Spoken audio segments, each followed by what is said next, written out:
Welcome, my name is Judy Levine and this is my studio. The studio is on Macintosh. Today we're going to learn how to make jewelry out of watch parts. I'm wearing a piece that I have.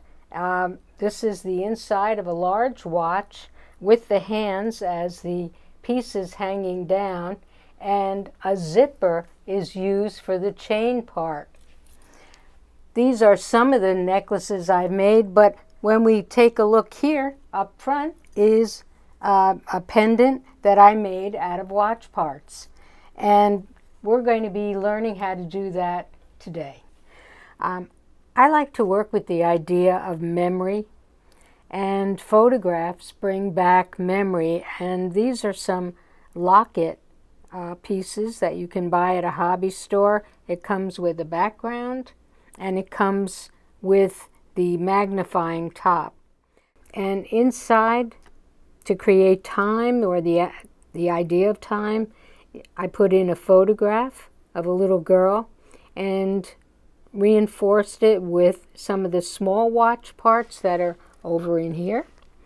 And I used an eye pin glued to the back and these wings to cover everything up.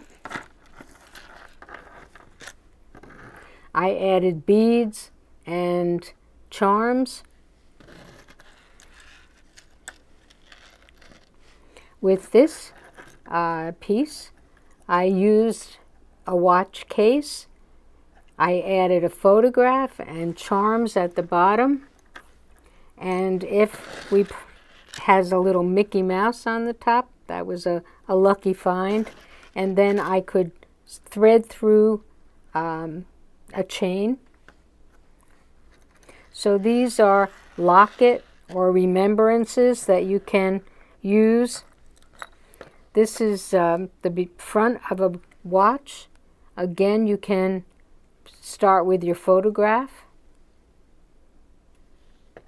and begin your jewelry. And I used a reproduction of a painting as the face for this jewelry. Used some watch parts as the wings, signifying that this image or person has passed, and then included some beads. In order to begin working with watch parts to create jewelry, you need some findings and some tools as well as the watch parts. So don't be nervous. I'm sure that in your household you have some old watches. Take them apart. Now everything's digital. These are just waiting around to be jewelry. And these were some that were donated to me, people cleaning out, and some that I ordered, believe it or not, came from the Ukraine. So working with watch parts and watch cases and the insides of the watch, and just different cogs that you can see. These you can order online as well. I got those at Amazon. Tools. Just a simple needle nose plier. I use a pair of tweezers to pick things up because these are very delicate pieces. Then my trusty E6000 glue, which glues anything together and is very secure. So very few tools to work with, just your imagination. In order to begin, you need some kind of a background.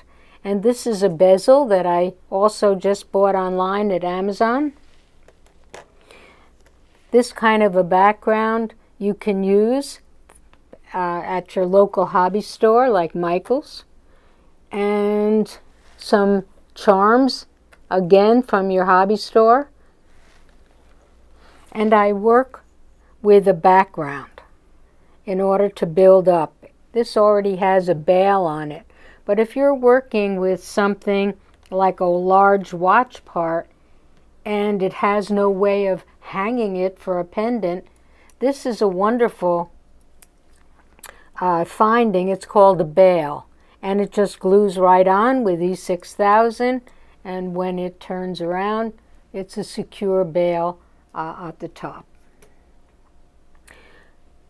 This is a background or a bezel. In order to begin, I used some earring backs. So if you're working on earrings, you'll need the earring findings.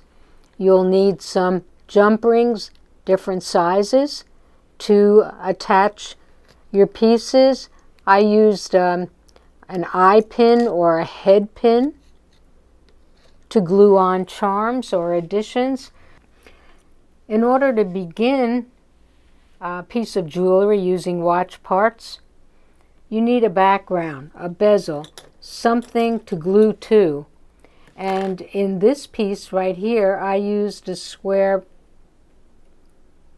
metal piece, and I glued on, or will glue on, this watch face that came with a bunch of loose pieces that a friend donated from old watches. I added a cog. This hasn't been glued yet. Some small jewels, perhaps some beads, and this is a piece that came out of a watch. It will hang down, and perhaps I'll add some charms to it. Sometimes you're lucky enough to find some wonderful watch hands that you can incorporate. I did that, incorporated it here in this piece using watch cogs, and I loved this strainer piece that I incorporated into this piece. Some of these watch cogs can be bought at your hobby store, and I found that those are great for just attaching and adding to. So they can be a background, or you can start building out from them. In using the watch parts, this is a piece from a alarm clock. And then, let me get my tweezers because they're hard to pick up. You can add the watch parts, lay it out. I used cogs, a watch face. This needs to be turned around. And I have a whole lot of insides of watches that I can incorporate. And with those came these beautifully shaped insides of watches. How does that all come together? You just glue it together using trusty E6000. You can buy it in large tubes. I prefer actually the small tubes because you can use a little bit at a time and it stays fresh. I use a toothpick to actually get right in there and control the glue.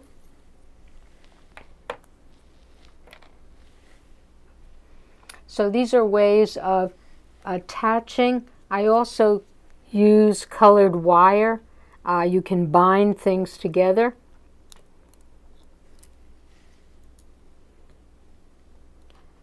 In these pieces, this was some junk jewelry that I found, but hey, it can be used as a background. Again, watch faces, and beginning with the cogs, and then including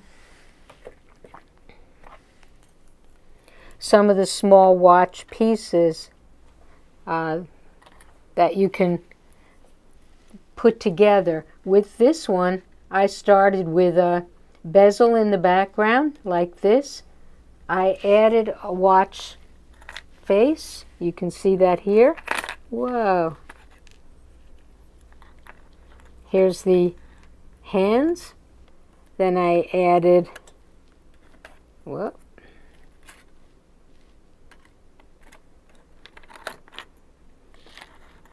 this round part. I added the watch, the jewels of the watch, the small parts of the watch, the hands, the gears, and then trusty E6000 to glue it all together. We're going to be looking at some tools. We are working with watch parts, and you can get those just by taking apart a watch or by going to your hobby stores. Some gears, you're working with some gears as well.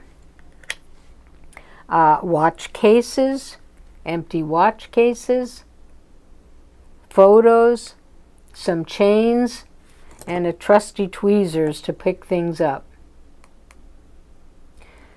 Tools to hold things together, E6000, we talked about that before. Colored wire to bind things together, and pair of pliers. And I use a trusty tweezer for picking things up. Findings to hold things together, you need an armature. I call it an armature. You can call it a bezel. One of these small background pieces that you can build off of. You need a chain. All kinds of chain can be used, found in your hobby stores. You need some jump rings to hold things together, and a frame or bezel to work from. You can thread your chain through the cogs. You can put those cogs together with jump rings, and chain and jump rings can hold some charms that you might buy in the hobby stores. This is an example of binding the cogs together with wire, either metal colored like this, or brightly colored wire. It's soft and malleable. I use E6000 on the background bezels to put these cogs together to make the earrings. And like you saw in the beginning, E6000 bonded this bezel background to this fuse box. And jump rings held the charms and beads to both the earrings and the pendant. These are similar earrings, symmetrical earrings, whereas the other pair were asymmetrical, and this just held together with jump rings. So, when you have your ideas and you've glued everything together, send me a picture of your work and share with me, Judy Levine, Verizon.net.